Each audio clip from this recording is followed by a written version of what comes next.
Panorin natin ang introduction video ni Rochelle Hoco from Oriental Mindoro for Miss Universe Philippines 2025. Mabuhay! I am Rochelle, 23-year Miss Universe Philippines, Oriental Mindoro. I've joined over 168 local pageants since I was 13 years old, making them a very big part of my journey and who I am today. I grew up in a humble home where my mom decorated our walls with all of my sashes. It sounded crazy, but it became a tourist spot and even trended online. I am also a content creator, a model, and a proud OFW at the age of 21.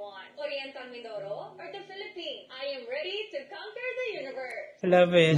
Like, if you're someone na talagang nakafollow na kay Rochelle Hoco from before, those were facts na already alam mo na kung ikaw ay nakasunod talaga sa kanya sa vlogs niya. She's an OFW from UAE, which we were as well before. And then, syempre nagmamodel siya doon. And of course, pageantera talaga siya. Napanood ko rin talaga yung vlog na yun na yung dun sa bahay nila ng daming sash, ganyan. Feeling ko sobrang daming nakaka-relate kay Rochelle from, you know, simple life.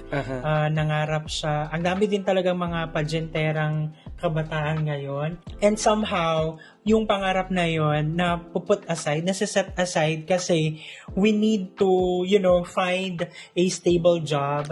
Something that is sustainable para sa family natin na which is ginawa nyo nga at the age of 21. So, nakakahanga yun. Para sa akin naman, what stands out para sa akin sa video niya is that I think ang pinaka-superpower ni Rochelle in Dubai is yung kanyang sunny personality, yung kanyang contagious smile, yung kanyang raging positive in energy. Yun yung parang naka-highlight dito sa video na to na all throughout the video na-introduce niya yung sarili niya pero alam mo yun, feel mo yung positive vibes. And gusto ko rin yung setup, by the way, nakaka-Charo Santos. Very classy din, ang cute.